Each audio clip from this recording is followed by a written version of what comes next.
Alrighty, so here we are, folks. We have reached a point that none of us thought we would reach. And if you're watching at this point, um, and if you're on Twitter watching, and you would like to join us in this conversation, you can. I just posted a link in in our Facebook page as well as our YouTube live chat area to join the conversation. You're more than welcome to do so. Twitter does not allow you to comment on the video. Unfortunately, Twitter also doesn't allow us to put comments out there for you to find on Twitter. So either find our Facebook page at GenRedPod or look for us on YouTube at GenRedPod as well. Subscribe to the channel, get into the live chat, click the link that puts you into StreamYard with us. You can hang out in the studio and we could talk about what Nebraska is going to do going forward. You only need a smartphone and a set of earbuds. That really is it, because StreamYard does all the rest for you. So as long as you have good data, you can hang out with us right here on this stream and vent your frustration. You can share your sadness at losing Nebraska's favorite son, if you will, as our head coach, or you can just come on and say just how right you were about the fact that Frost wasn't the guy for the last 5 years. I would just ask one thing of all three camps: be respectful. Don't call anybody an idiot. Don't call anybody a fool. That's the quickest way to get booted. I was wrong. I thought Frost was the guy. More than willing to admit that I absolutely was wrong. And I was more willing to give him far more grace than most people were. But as a fan, I felt it was more important to be a fan first and to be right second. So here we are, waiting for folks to join us. But your first thoughts, Scott, because I didn't know he got fired. We were doing lunch stuff and we had just gotten home from church, which was really encouraging. I kind of needed that this morning. And you had sent to our family group text that Frost had been fired, according to a screenshot you pulled from ESPN. Right out of the gate, your first gut reaction when you heard that Frost was fired, what hit you first? Was it thank God, or was it, oh God, this sucks, we're going to do this all over again? It was neither one of those things. My first thought was more so along the lines of, wow, okay, right now. Like you had alluded to earlier with Husker Online and the Go Big Red cast and all of the sports media pundits. It wasn't a question of if, it was a question of when.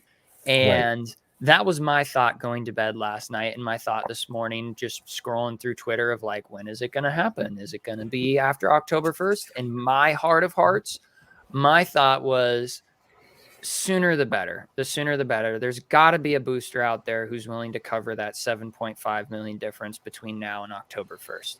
And rumor mill has it is that there was, but obviously Trev didn't want to comment on that with his press conference. But my initial gut reaction was, okay, it's happened now. And then my second thought was actually relief.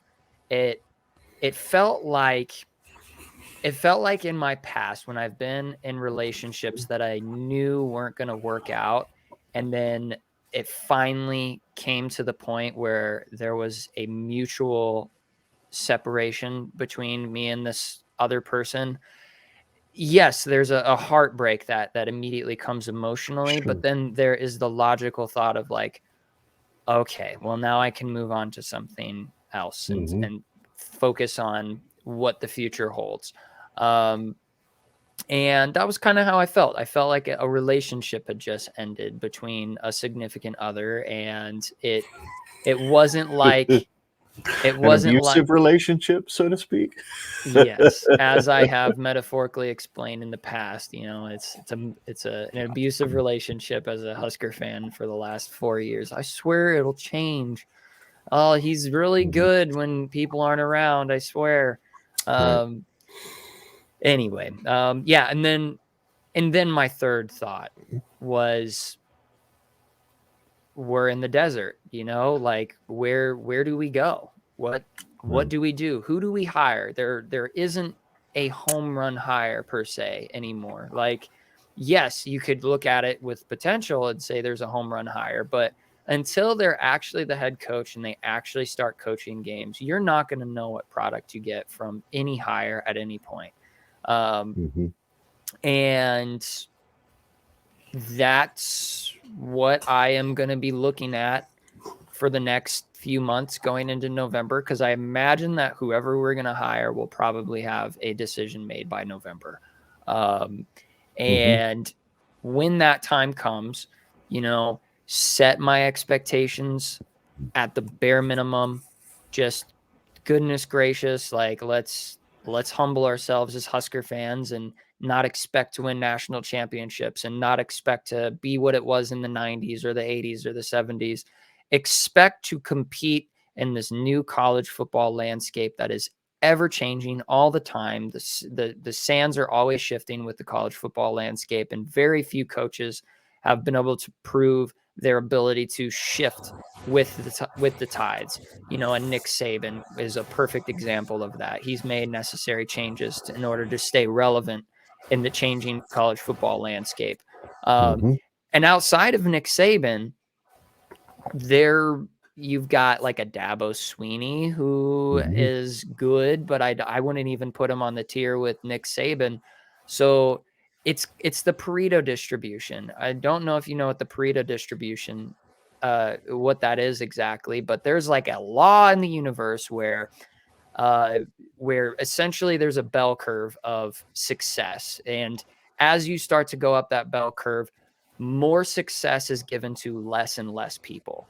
And it's kind of like that adage that is talked about in the Bible, where it's like to those who, or what is it, like to those who are given, or to those who have, more will be given, and to those who have none, you will even have less. Yeah. And it's just a law of the universe. And so can we expect by some law of the universe that we're going to somehow be back to a national championship contending level? No, we shouldn't expect that. But what we should expect is that we're going to hire a competent coach that is going to have a good footing on the college football landscape and can at least move with it. And goodness gracious, let's get back to 8 wins. Like, that's the bar for me. Let's just get some 8-win seasons. Like, let's do that.